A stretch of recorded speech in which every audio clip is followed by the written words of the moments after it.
Carta del apóstol Pablo a los Efesios. Allí es donde nos encontramos.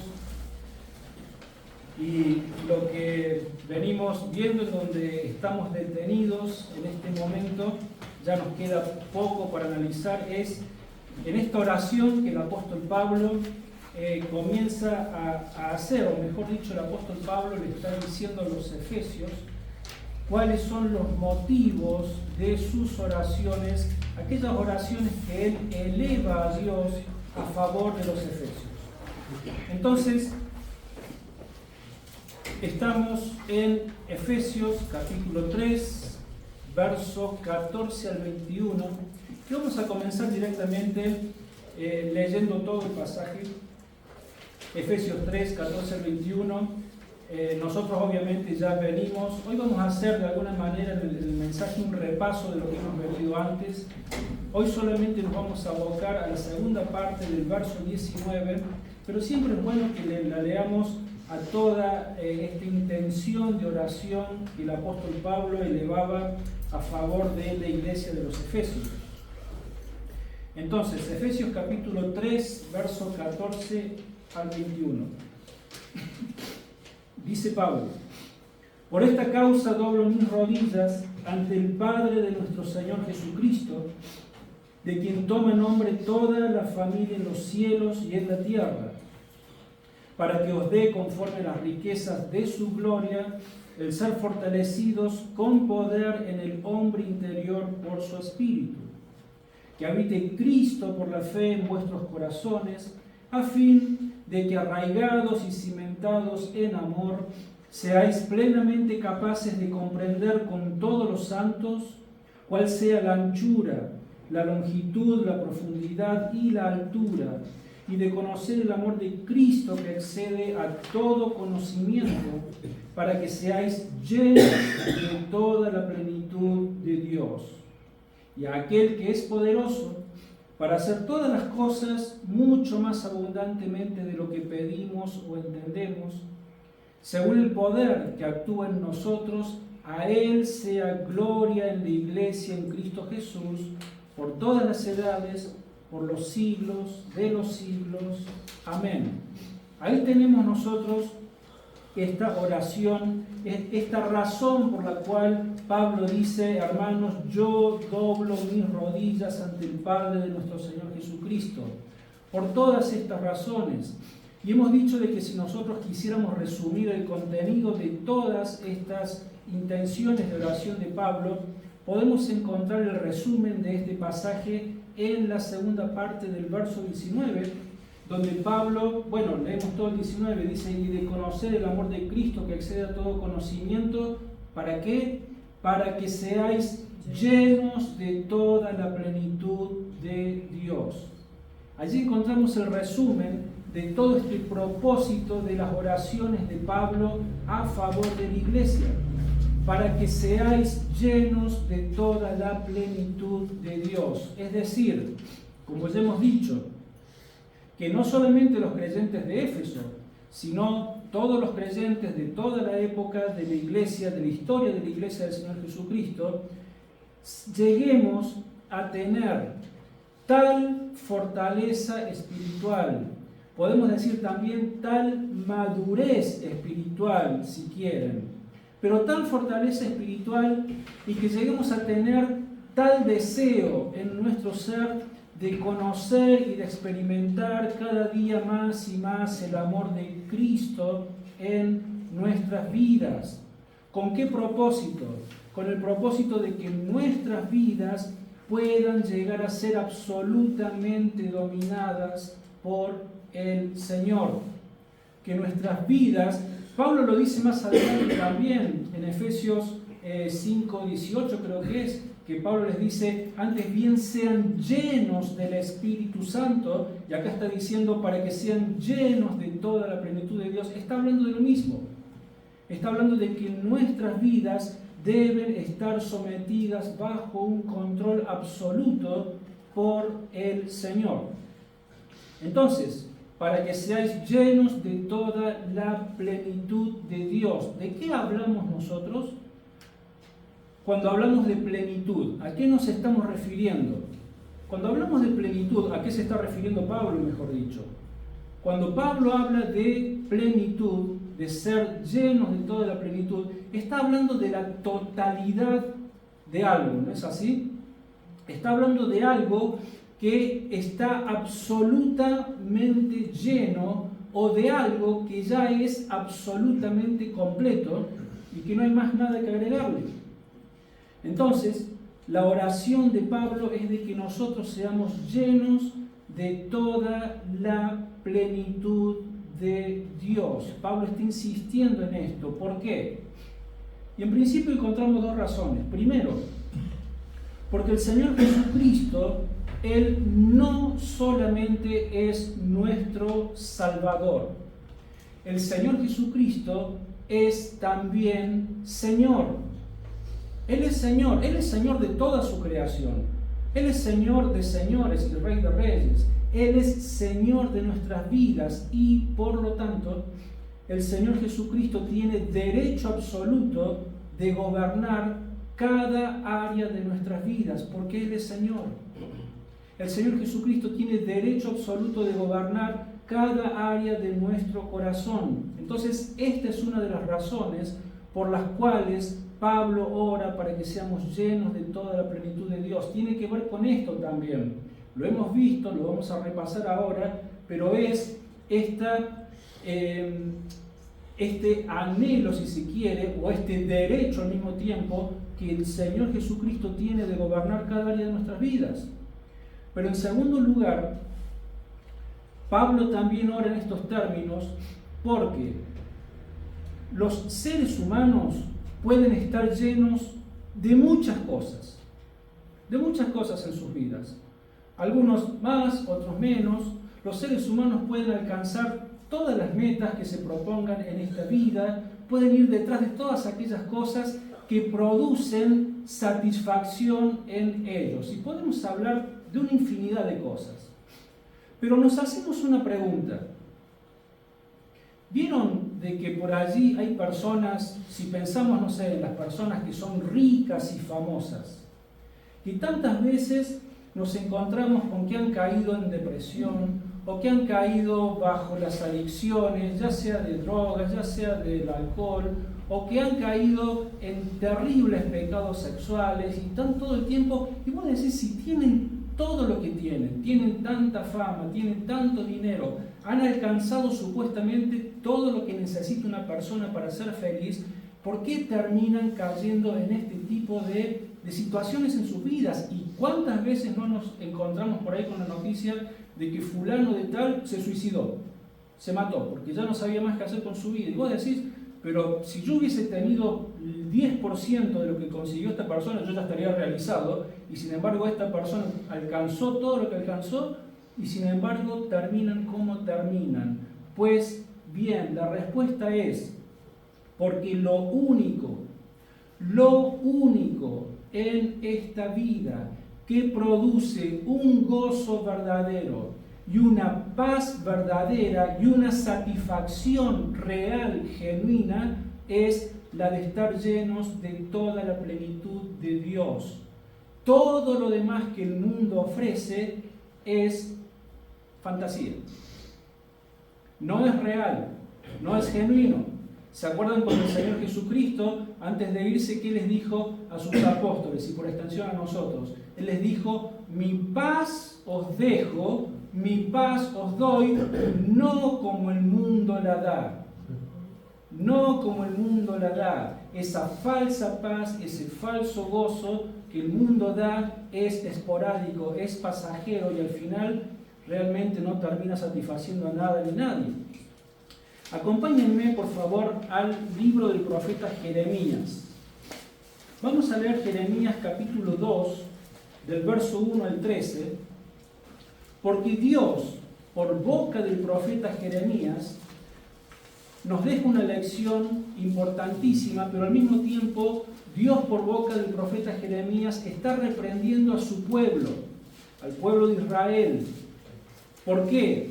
Porque ellos prefirieron llenar sus vidas con cosas que lo único que producen es insatisfacción y frustración en lugar de que sus vidas fueran llenas por la plenitud de Dios. Vamos a ver de que Jeremías habla también de esto en un sentido. Entonces, Jeremías capítulo 2, verso 1 al 13, en la medida que vayamos leyendo, yo me voy a ir deteniendo para ir explicando lo que está pasando.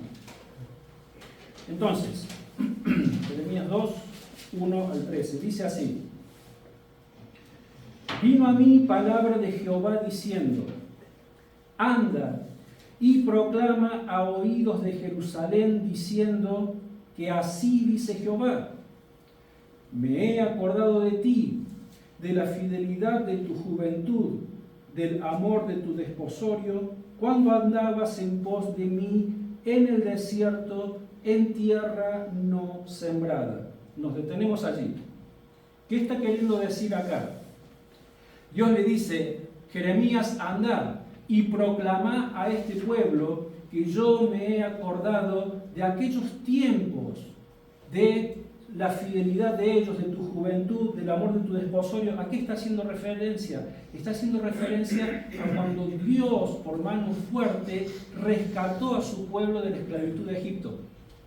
Y los primeros tiempos fueron tiempos, así como los describe acá la palabra de Dios, de fidelidad, de tu juventud, del amor de tu desposorio. La relación que existe entre Dios y su pueblo, no solamente en el Antiguo Testamento, sino también en el Nuevo, se lo compara con la figura del matrimonio. ¿Sí? Entonces acá está hablando de que Dios es el esposo y de que su pueblo escogido es su esposa. Entonces comienza de esta forma, y el verso 3 dice, Santo era Israel a Jehová. O sea, la palabra santo significa algo que ha sido apartado por Dios y para Dios. Entonces, lo que Dios le está diciendo al profeta Jeremías, recordar a este pueblo de que este es el pueblo que yo amé, que yo aparté, que yo escogí para que fueran un pueblo santo, una nación santa, diferente al resto de las demás. Las aparté para mí. Entonces, santo es Israel a Jehová, primicia de sus nuevos frutos. Todos los que lo devoraban eran culpables, mal venía sobre ellos, dice Jehová. ¿A qué está haciendo referencia? A que en ese transitar desde la esclavitud de Egipto hasta que llegaron a la tierra prometida, durante todos esos años, el pueblo de Israel se enfrentó a varios enemigos en el camino. Incluso cuando llegan a tomar la tierra prometida también. ¿Y qué es lo que pasaba cada vez de que alguien se levantaba contra el pueblo? Dios los defendía. Dios los defendía y maldecía a los enemigos. Por eso decía, todos los que lo devoraban eran culpables, mal venía sobre ellos, dice Jehová. Entonces está contando la experiencia del rescate de Egipto, de cómo Dios los amó y los cuidó en el camino. Verso 4, oíd la palabra de Jehová, casa de Jacob y todas las familias de la casa de Israel, así dice Jehová. ¿Qué maldad hallaron en mí vuestros padres, que se alejaron de mí y se fueron tras la vanidad y se volvieron vanos? Tremenda pregunta. Porque Dios les está recordando, todo esto hice por ustedes, los rescaté de 430 años de esclavitud, los saqué con mano fuerte, me manifesté a ustedes, los santifiqué, los aparté para mí, tremendo privilegio que tuvo este pueblo, los cuidé, los guardé, y entonces ahora pregunta, ¿qué maldad hallaron en mí? ¿Qué maldad han hallado en mí que se han alejado de mí y que se han ido tras la vanidad y que se hicieron vanos, se volvieron vanos? Y la respuesta es, no encontramos ningún mal en ti, Señor. Porque Dios solamente los protegió, los libró y los amó. Verso 6, no dijeron, ¿dónde está Jehová que nos hizo subir de la tierra de Egipto, que nos condujo por el desierto, por una tierra desierta y despoblada, por tierra seca y de sombra de muerte, por una tierra por la cual no pasó varón ni habitó en ella hombre alguno? O sea, Dios les está reclamando, no buscaron de mí, no dijeron dónde está ese Dios que nos rescató de toda aquella situación. Verso 7. Os introduje en tierra de abundancia. Acá les está recordando, yo cumplí con mi promesa. Les dije que los iba a sacar de la esclavitud y que los iba a llevar a una tierra de la cual manaba leche y miel y que iba a ser bendición, y yo cumplí. Os introduje en tierra de abundancia para que comierais su fruto y sus bienes, pero entrasteis y contaminasteis mi tierra e hiciste abominable mi heredad. ¿De qué manera contaminó esta tierra el pueblo de Israel? Ya lo vamos a ver en los versos que siguen, pero es volviéndose a los ídolos, volviéndose a la idolatría. Y contaminaste mi heredad, mi herencia. Verso 8, acá describe cuál era la actitud de los líderes espirituales del pueblo, que en lugar de hacer lo que tenían que hacer, hicieron todo lo contrario. Dice, los sacerdotes no dijeron, ¿dónde está Jehová? Y los que tenían la ley no me conocieron. Los pastores se rebelaron contra mí. Los profetas profetizaron en nombre de Baal. Profetizaban en nombre de los falsos dioses de Baal. Y anduvieron tras lo que no aprovecha. Por tanto, pleitearé aún con vosotros, dice Jehová, con los hijos de vuestros hijos pleitearé. Esto es fantástico lo que dice acá, es tremendo más que fantástico. Dice, pasad pues a las costas de Kittim y mirad, enviad a Cedar y considerad cuidadosamente, ved si se ha hecho cosa semejante a esta. ¿Acaso alguna nación ha cambiado sus dioses, aunque estos no son dioses? ¿Qué está diciendo acá Dios? Dice, vayan y fíjense desde las costas de Kittim, enviada a Cedar. O sea, está mencionando una región muy, muy amplia que se caracterizaba por pueblos idólatras. Y dice, y vayan y fíjense, si alguna vez en la historia ha pasado cosa semejante. Si alguna de estas naciones que son idólatras, que adoran a sus propios dioses, aunque son falsos y no existen, porque acuérdense que la idolatría es producto de la imaginación, pero dice, fíjense si alguna de estas naciones idólatras han cambiado sus dioses por otros. Jamás. Son idólatras, pero son fieles a sus ídolos. ¿Y qué dice el verso 11 de nuevo? Dice, ¿acaso alguna nación ha cambiado sus dioses, aunque estos no son dioses? Sin embargo, mi pueblo ha cambiado su gloria por lo que no aprovecha. ¿Cuál era la gloria de su pueblo? Dios. Me han cambiado a mí, dice, por falsos dioses. Espantaos cielos sobre esto y horrorizaos. Pasmaos en gran manera, dice Jehová, porque dos males ha hecho mi pueblo. Me dejaron a mí, fuente de agua viva, y cavaron para sí cisternas rotas que no retienen el agua. Las cisternas, bueno, en toda la tierra de Palestina, si por algo se caracterizaba, era por la falta de agua, por la falta de fuentes de aguas. Entonces, ¿qué es lo que hacían? Hacían cisternas. Estas cisternas es muy similar a lo que nosotros conocemos como aljibes, cuando se hacen los aljibes para juntar el agua de lluvia. Nosotros en la casa de mi suegra, aquí en Córdoba, hacen eso. Cuando llueve, juntan el agua del techo y la descargan por un sistema de cañerías o un aljibe, y con eso tenés una reserva importante de agua. Las cisternas en este tiempo eran algo similar, tenían una forma como de pera en la base, y era la forma en la que los habitantes de Palestina, a causa de la gran escasez de agua que había, juntaban también agua cuando llovía y la juntaban en estas cisternas.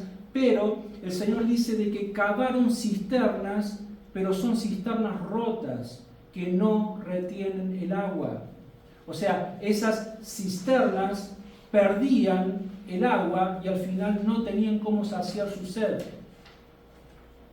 Y el Señor dice, me dejaron a mí fuente de agua viva. ¿Cuál es la diferencia entre una fuente de agua viva y una cisterna?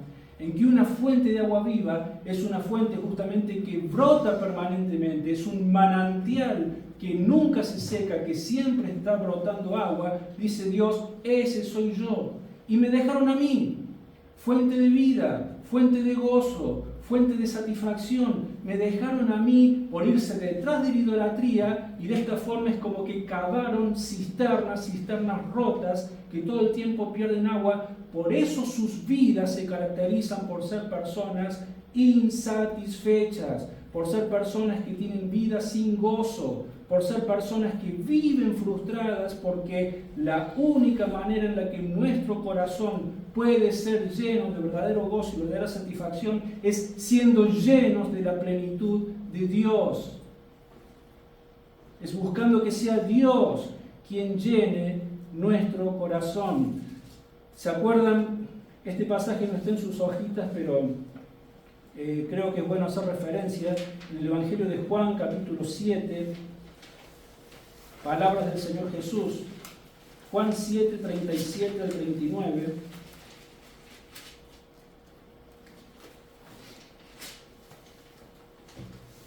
El Señor Jesús dice, el Evangelio de Juan dice, en el último y gran día de la fiesta, Jesús se puso en pie y alzó la voz diciendo, si alguien tiene sed, venga a mí y beba. El que cree en mí, como dice la Escritura, de su interior brotarán ríos de agua viva. Esto dijo del Espíritu que habían de recibir los que creyeran en Él, pues aún no había venido el Espíritu Santo porque Jesús no había sido glorificado. Pero está hablando básicamente de lo mismo. El que crea en mí, de su interior brotarán ríos de agua viva. ¿Por qué? Por la presencia de Dios, por medio de su Espíritu Santo en nuestras vidas. Cualquier forma de idolatría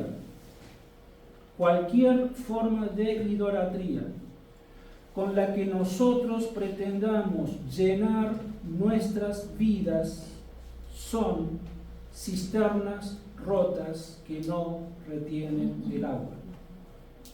Cualquier cosa en nuestra vida que esté fuera de lo que es la perfecta y santa voluntad de Dios para nuestras vidas, y que con eso pretendamos llenar y saciar esa sed permanente que tiene nuestra alma, son cisternas rotas que no retienen el agua.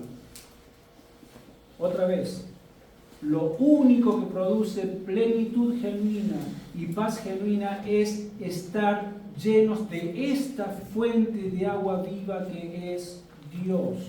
Y esta es la razón por la que Pablo ora de esta manera, para que seáis llenos de toda la plenitud de Dios. Entonces lo que vamos a hacer ahora, como nosotros venimos analizando esta oración, ya estamos llegando al final, nos queda solamente un mensaje para el próximo domingo, pero lo que vamos a hacer es hacer un breve repaso de esta oración, en donde Pablo, lo que nos está mostrando Pablo, en estos mensajes que hemos venido viendo antes y a donde estamos llegando hoy, es una serie de pasos los cuales son necesarios dar para que podamos por fin experimentar esta llenura de toda la plenitud de Dios. Entonces Pablo comienza hablando, volvemos a Efesios, capítulo 3. Y Pablo comenzaba haciendo mención en estas oraciones que le dio a Dios, y hacía referencia al poder del Espíritu de Dios, ¿no es cierto?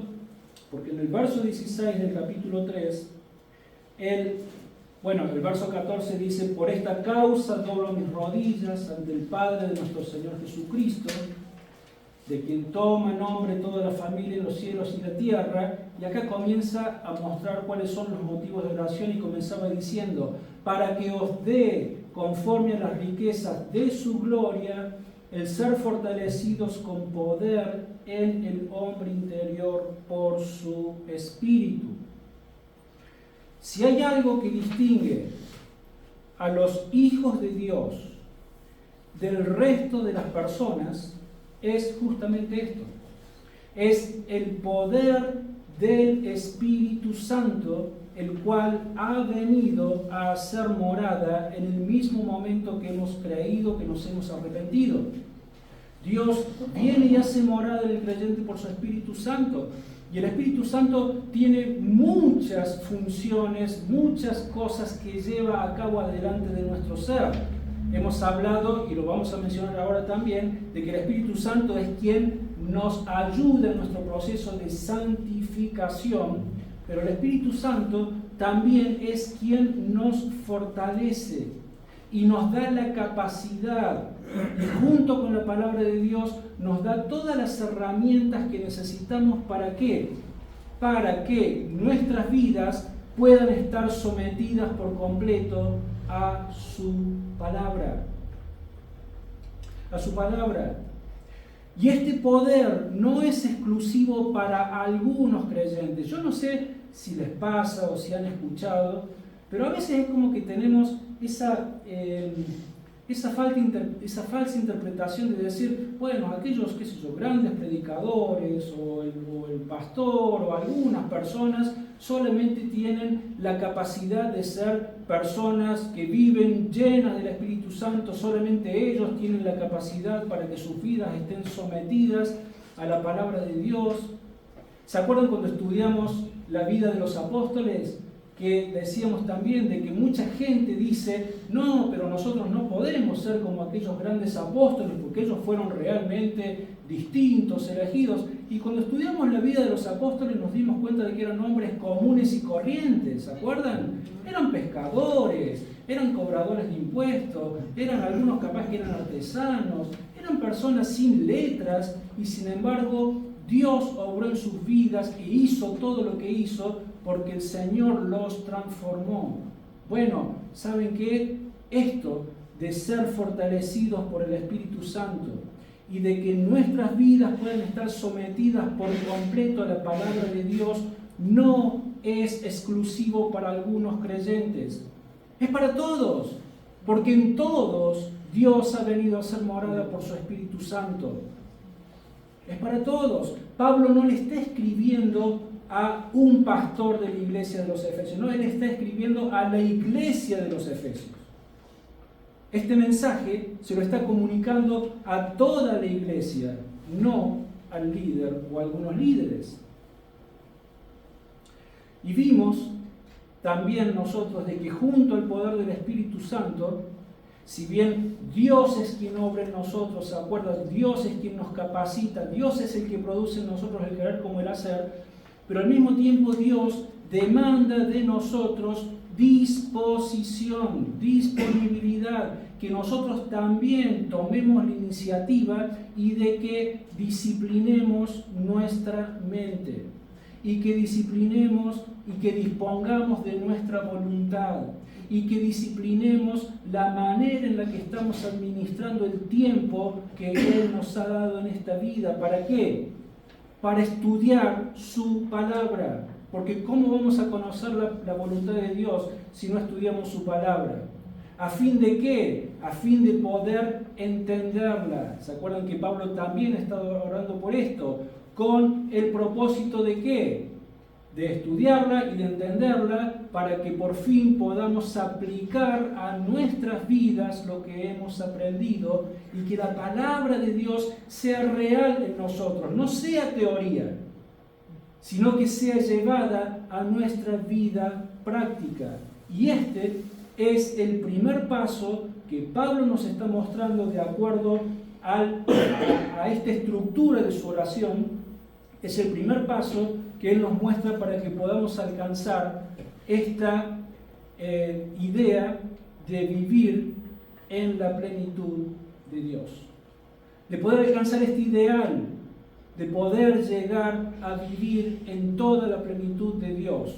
Lo primero, entonces, que nos ha dicho Pablo es de que seamos fortalecidos con poder en el hombre interior por su Espíritu.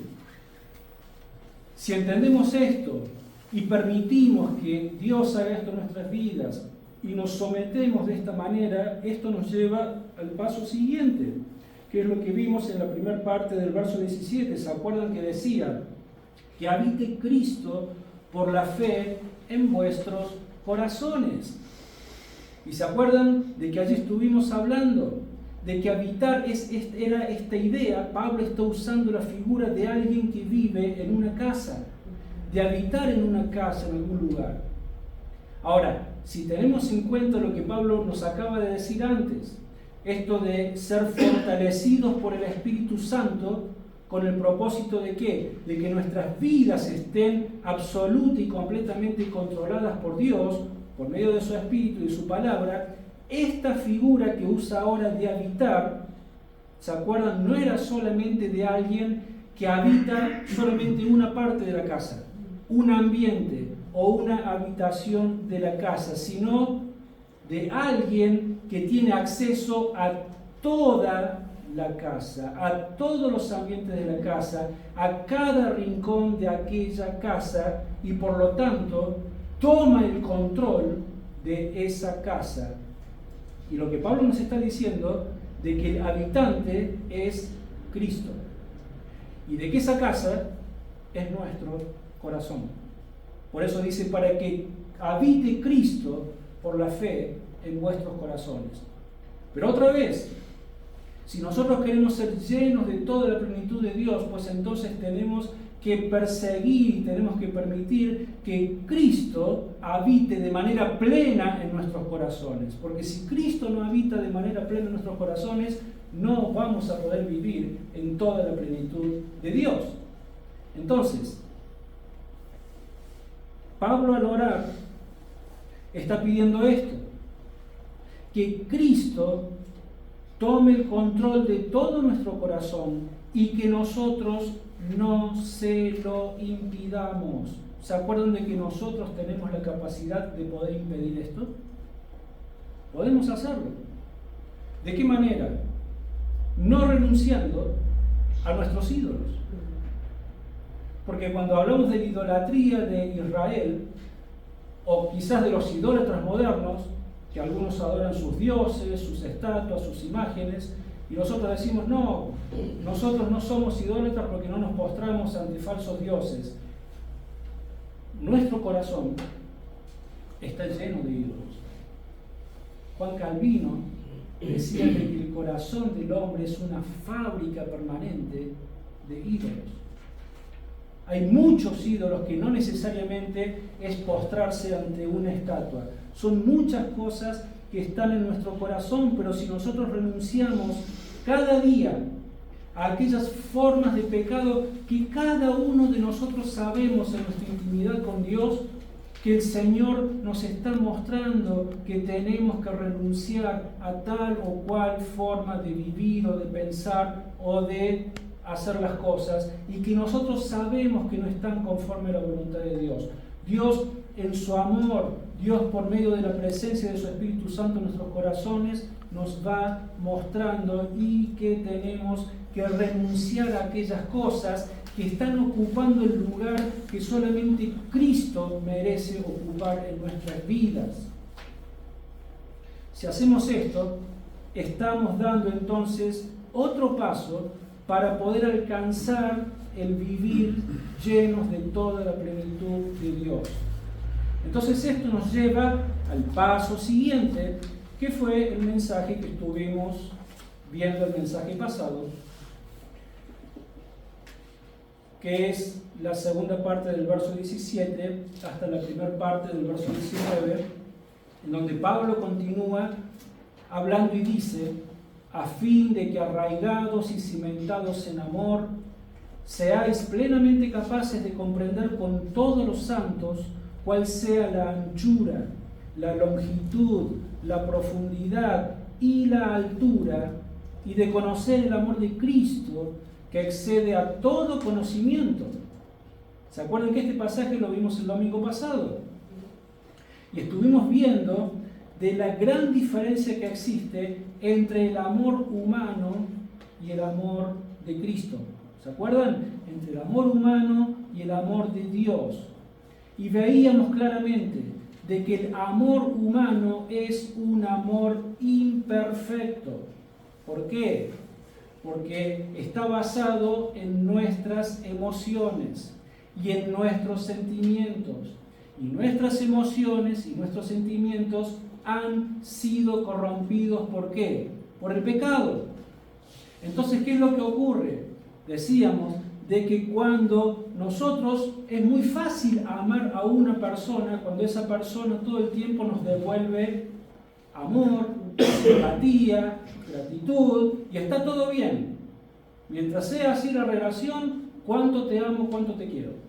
Pero en el mismo momento que la otra persona me falla, y que me va a fallar, porque todos fallamos, en algún momento que la otra persona me defraude, y me va a defraudar, porque todos defraudamos, en el momento que eso pasa, y ya se me acabó el amor.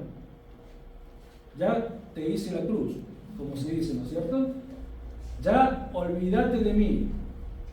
Una vez me la vas a hacer, 2 veces no, listo, ya te hice la cruz. Ya ahí se termina el amor. Ese es el amor humano. Entonces Pablo lo que nos está enseñando es, hermanos, no es sobre la base de ese amor que nosotros debemos amarnos y experimentar esta vida de interrelación en la familia de Dios, porque si nos amamos en base a ese amor, desaparecemos en muy poco tiempo. Lo que Pablo nos estaba diciendo es de que nuestras relaciones deben estar basadas sobre el amor de Cristo, porque el amor de Cristo es perfecto, porque Cristo nos amó a pesar de que éramos pecadores. Él se dio por nosotros. Cristo nos ama sin esperar nada de nosotros, y ese es el amor que se describe, no lo vamos a leer ahora, pero que se describe en 1 Corintios 13, ¿se acuerdan? Que el amor todo lo sufre, todo lo espera, el amor nunca deja de ser. Por más de que la otra persona te falle, te defraude, te lastime, tomás la decisión de amar al otro. Ya no te amo en base a mis sentimientos, sino que decido amarte. Porque Cristo no me amó en base a sus sentimientos o porque encontró algo digno o bonito en mí. Él tomó la decisión de amarme, a pesar de lo que yo era. Entonces de esto nos hablaba Pablo. Es sobre la base del amor de Cristo, el cual ha sido derramado en nuestros corazones, en los corazones de sus hijos, que debemos edificar nuestras relaciones entre los hermanos en la fe. Porque este amor es el que produce que amemos con un amor real, aunque no perfecto, pero real, a Dios, y con un amor real, aunque no perfecto, pero también a los hijos de Dios. Primera de Juan, vamos allí de nuevo, lo leímos el domingo pasado, pero vamos a leerlo. Primera de Juan, capítulo 4, versos 7 al 12.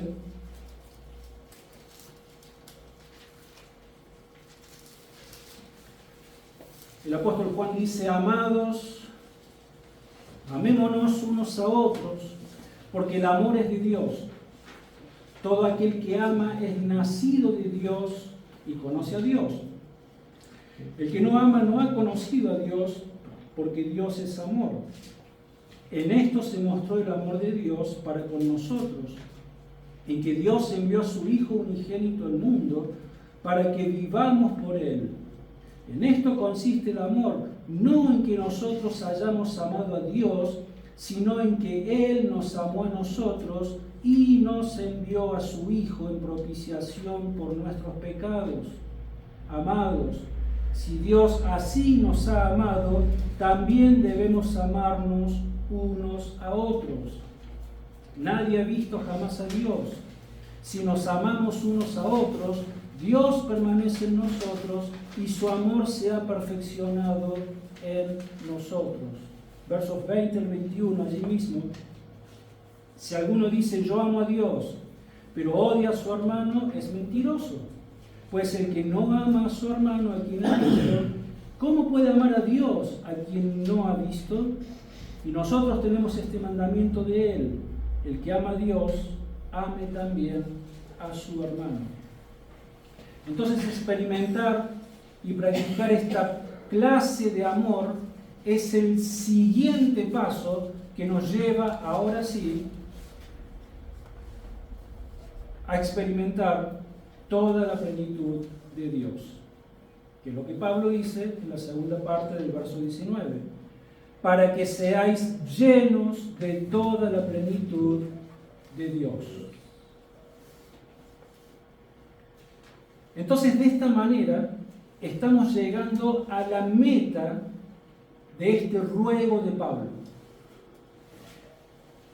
Es como que Pablo ha venido poniendo en los puntos anteriores, como que han sido, hagamos de cuenta que estamos escalando una montaña, ¿no? Y Pablo ha venido mostrándonos los pasos anteriores y por fin ahora llega a la cima. El resultado de estas oraciones y el resultado es, hermanos, que seamos llenos de toda la plenitud de Dios. Ahora bien, para que algo pueda ser lleno, esa misma cosa necesita ser vaciada. Y es básicamente de lo mismo que venimos hablando. Pero por ejemplo, hoy dejé vacía la copa a propósito, porque me iba a hacer falta. ¿Cómo está esta copa? ¿Está vacía o está llena? Está vacía. Muy bien, en un sentido está vacía, pero en otro sentido esta copa en este momento está llena. Está llena de aire. Nosotros no lo vemos, pero la copa está llena de aire. ¿Ok? Ahora, si yo comienzo a agregarle agua, ¿qué es lo que va a pasar? Va a comenzar a llenarse de agua y va a comenzar a vaciarse ¿de qué? De aire. De aire, exactamente, hasta que esté al tope, en su plenitud. Va a estar toda llena de agua y va a haber sido vaciada de aire. Pues bien, creo que esto nos sirve como ejemplo, como ilustración para entender lo que debe pasar en nuestras vidas, lo que debe pasar en nuestro corazón, porque en la medida que nuestro corazón comienza a ser lleno de toda la plenitud de Dios, al mismo tiempo, necesariamente e inevitablemente, mi corazón debe comenzar a vaciarse del pecado que todavía mora en él. Ahora, ¿esto va a ocurrir en esta vida de manera definitiva en algún momento? No, porque mientras estemos en esta vida vamos a seguir siendo pecadores. Solamente cuando estemos del otro lado de la gloria, ahí vamos a ser librados, ¿se acuerdan de este cuerpo de muerte que llevamos sobre nuestras espaldas? Pero la idea es poder ir creciendo en nuestra vida de santidad, en nuestra experiencia de vivir llenos de toda la plenitud de Dios. Entonces, para eso necesitamos ir vaciándonos, ir vaciándome de aquellos ídolos que todavía ocupan lugar en mi vida y que no permiten que Cristo sea el que tome control absoluto de mi corazón. Vaciarme de mí mismo, vaciarme de mi ego. ¿Se acuerdan? El Señor Jesucristo decía, si alguno quiere venir en pos de mí, que decía, niéguese a sí mismo y tome su cruz y sígame. Hermanos, es esto. Dios nos manda a negarnos. Dios nos manda a despojarnos de todas aquellas cosas que nos impiden tener la relación con Él que Él merece que tengamos, porque Él es Señor. El apóstol Pablo, en algún momento en la carta a los Filipenses, dice, con Cristo estoy juntamente crucificado y ya no vivo yo, mas Cristo vive en mí. Al mismo tiempo, Pablo reconoce de que él todavía lucha con formas de pecado, pero necesitamos llegar a este punto. Podemos hacerlo, debemos hacerlo. Y muchas veces nosotros mismos somos el ídolo más grande que adoramos, hermanos. Muchas veces capaz que estamos tan acostumbrados a vernos y a adorarnos que no nos damos cuenta. Pero ese ser que vemos todas las mañanas cuando nos peinamos en el espejo, ese es nuestro mayor ídolo, ese es nuestro mayor enemigo, si se quiere. Porque hay tantos deseos egoístas que todavía se manifiestan en nuestro corazón. Y esos deseos egoístas son aquellos ídolos a los cuales todavía nos postramos. Entonces, porque soy egoísta, lo único que me importa, lo que más me atrae, es poder estar bien yo. Porque soy egoísta. Porque soy egoísta, lo único que me importa es sentirme bien yo, que la pase bien yo, porque todo pasa por mí y yo. Eso es el egoísmo. La palabra ego significa yo. Entonces, en cuanto a mi relación con Dios o a mi relación con los demás, saben que sí me importa, pero en la medida de que yo pueda recibir algo de los demás. Pero cuando ya no puedo recibir algo de los demás y ya no sé si me importa seguir teniendo una relación tan, pero tan íntima y tan profunda con los demás, porque primero estoy yo.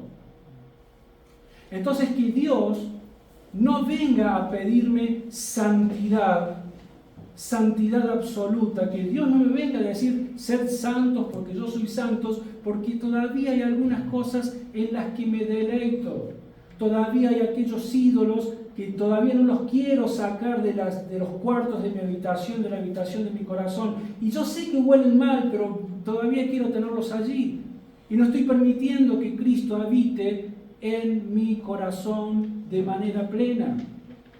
Entonces, que Dios no me pida ese tipo de santidad.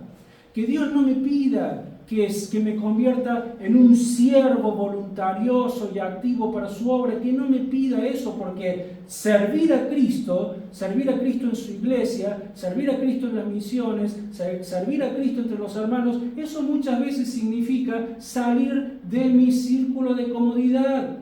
Muchas veces significa tener que renunciar a mis horas de siesta, o tener que renunciar a mi comodidad, o tener que pasar frío, o tener que pasar calor, o tener que hacer algo, y no tengo muchas ganas de hacerlo, porque esos son mis ídolos, y yo los quiero, y yo los cuido. Entonces, todas estas cosas hacen de que nuestro ego de que nosotros mismos seamos nuestro propio Dios, y que nosotros mismos seamos el impedimento para permitir de vivir en toda la plenitud de Dios, como el Señor nos manda.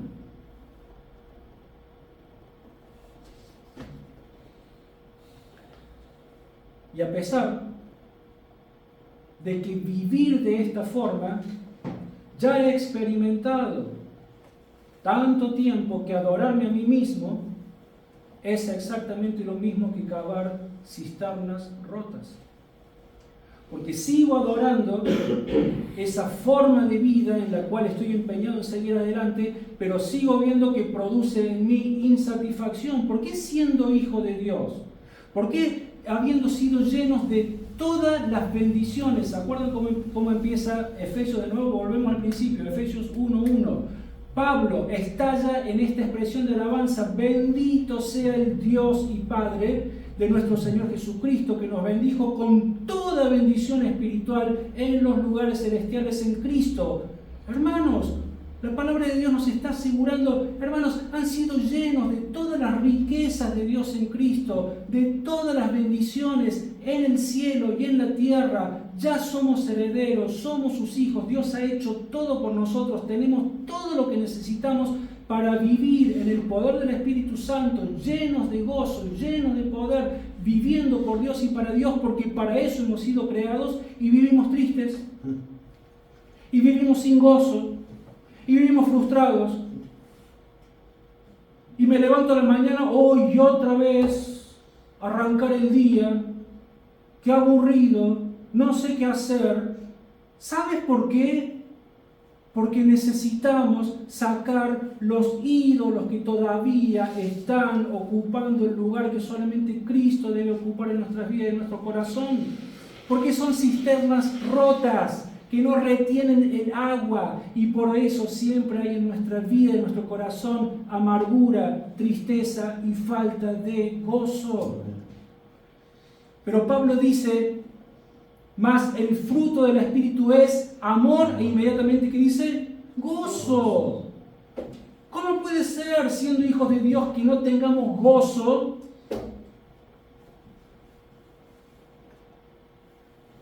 Entonces el propósito de la oración de Pablo es justamente, y si Pablo le está escribiendo esto a los efesios, es porque Pablo sabía que esto también pasaba en la vida de los efesios.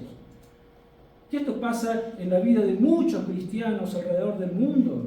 Entonces el propósito de esta oración, de la oración de Pablo, es justamente para que Dios nos fortalezca por su Espíritu Santo y obra en nosotros de tal manera que permitamos ser llenos de toda la plenitud de Dios. Entonces la gran pregunta, el gran desafío, si se quiere, es preguntarnos a nosotros mismos y decir, ¿estoy viviendo lleno de toda la plenitud de Dios o no? ¿O qué hay que me lo esté impidiendo? Porque no podemos poner como excusa los problemas de la vida, la situación económica, la salud, todo lo que vos quieras. Pablo y tantos hombres de Dios y mujeres de Dios en la palabra de Dios pasaron por tiempos dificilísimos, pero tenían gozo. Estaban llenos de la plenitud de Dios. No le vengamos a hablar de pruebas al apóstol Pablo.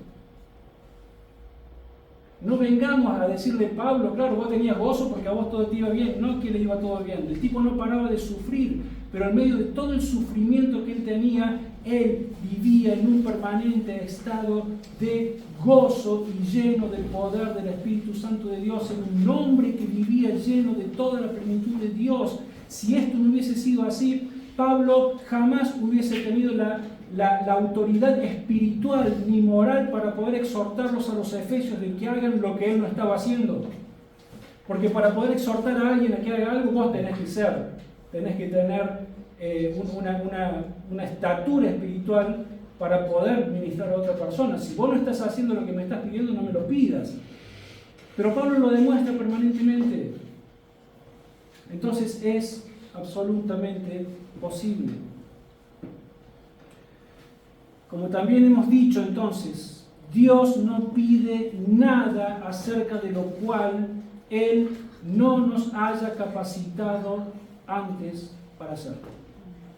Todo lo que Dios nos manda a hacer, nos exhorta a hacer, Dios nos manda a hacerlo porque Él ya nos capacitó para poder hacerlo. Si no lo hacemos es porque no estamos echando mano a ese poder, a esa gracia, a todos aquellos elementos con los cuales Dios nos ha investido para poder hacer lo que Él nos pide. Es más,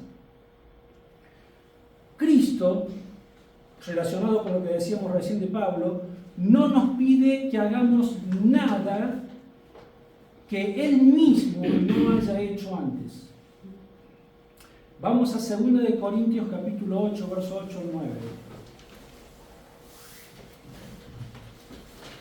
2 Corintios capítulo 8, verso 8 al 9.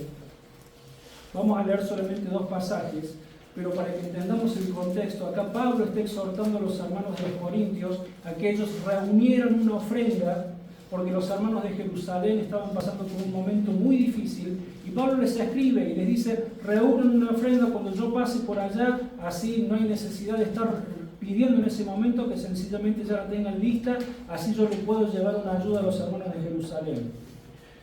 Entonces este es el contexto en el que vamos a leer los versos 8 al 9, y dice, no hablo como quien manda, sino para poner a prueba, por medio de la diligencia de otros, también la sinceridad del amor vuestro.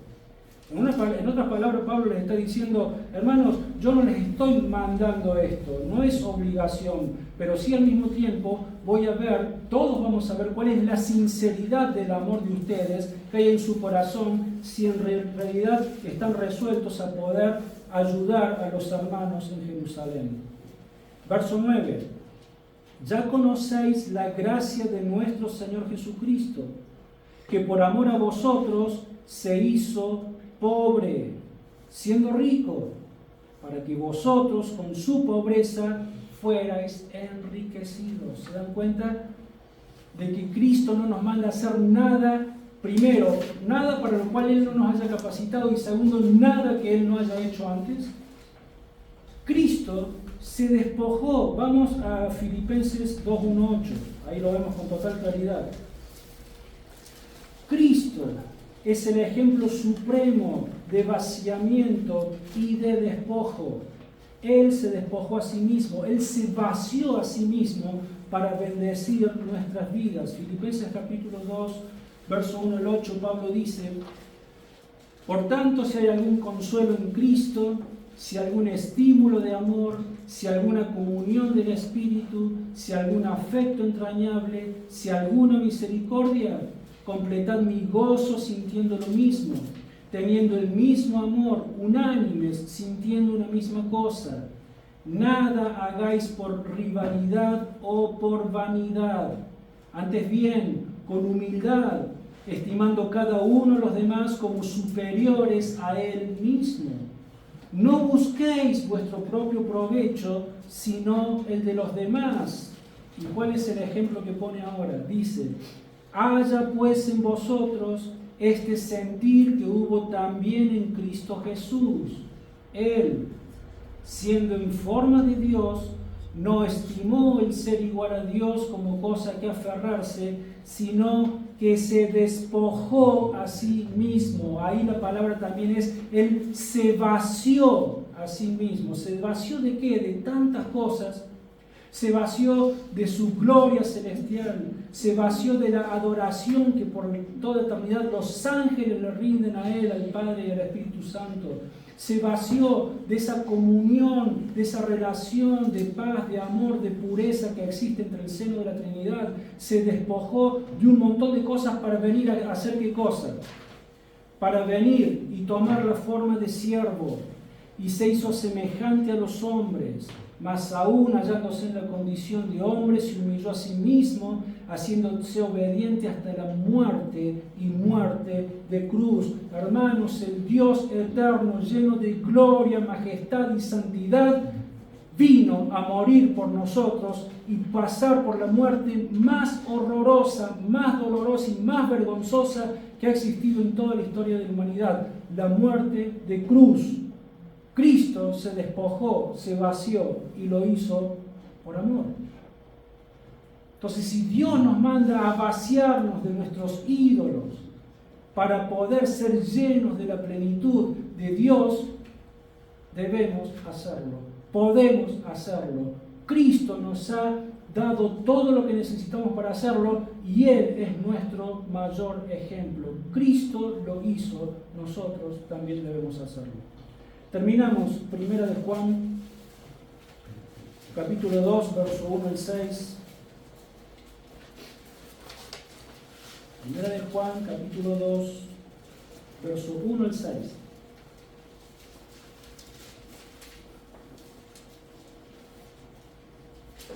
Hijitos míos, estas cosas os escribo para que no pequéis. Pero si alguno ha pecado, abogado tenemos para con el Padre, a Jesucristo el justo. Él es la propiciación por nuestros pecados, y no solamente por los nuestros, sino también por los de todo el mundo. En esto sabemos nosotros que lo conocemos, si guardamos sus mandamientos.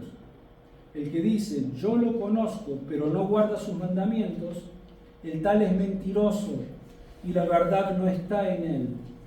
Pero el que guarda su palabra, en ese verdaderamente el amor de Dios se ha perfeccionado. Por esto sabemos que estamos en Él. El que dice que permanece en Él, debe andar como Él anduvo. Andar como Él anduvo significa vaciarnos de nosotros mismos.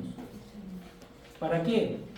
Porque en la medida que nos vaciemos a nosotros mismos, nos vamos a parecer lo más que podamos al Señor Jesús. Y parecernos cada vez más a Cristo, en definitiva, entonces, es lo que significa ser llenos de toda la plenitud de Dios. Amén. Vamos a nuestro Dios en oración. Padre Celestial, una vez más venimos ante ti y te damos tantas gracias, Señor, porque tu palabra es tan clara. Tu palabra, Señor, trae tanta luz a nuestras vidas. Y, Señor, realmente necesitamos que ilumines nuestro entendimiento. Realmente necesitamos que nos llenes del poder de tu Espíritu Santo. Realmente necesitamos que podamos, Señor, que este no sea un mensaje más, que esta no sea una serie más ni siquiera. Amén. Señor, que no sea, bueno, está bien, fuimos el domingo, escuchamos el mensaje, me gustó, no me gustó, lo que sea, sino que, Señor, realmente, esta es tu palabra, es tu palabra. Tú eres Señor de nuestras vidas. Te rogamos, Señor, de que realmente tu palabra cobre vida en nuestros corazones, que no solamente quede en nuestro entendimiento, que cobre vida en nuestros corazones, que nos ayudes a identificar aquellos ídolos que todavía nos impiden vivir en la llenura de la plenitud de Dios. Y, Señor, que seamos una iglesia como lo fue aquella iglesia primitiva, en donde los hermanos, las hermanas vivían llenos del Espíritu Santo. Señor, y que por esta causa, porque eran personas llenas del poder de Dios, porque eran personas que transmitían la realidad del amor que había sido derramado en sus corazones, todas aquellas personas que todavía no te conocían se sentían atraídos por el poder, por la transformación que veían en sus vidas, por este amor genuino que existía entre los unos por los otros. Tu palabra dice de que vos añadías cada día a tu iglesia a los que habían de ser salvos. ¿Por qué? Porque la iglesia era una luz en aquel lugar de oscuridad que resplandecía con tanta fuerza que muchos anhelaban participar de la misma luz, que es la luz de tu amor y de tu salvación. Te pedimos, Señor, estas cosas en el precioso nombre del Señor Jesús. Amén. Amén.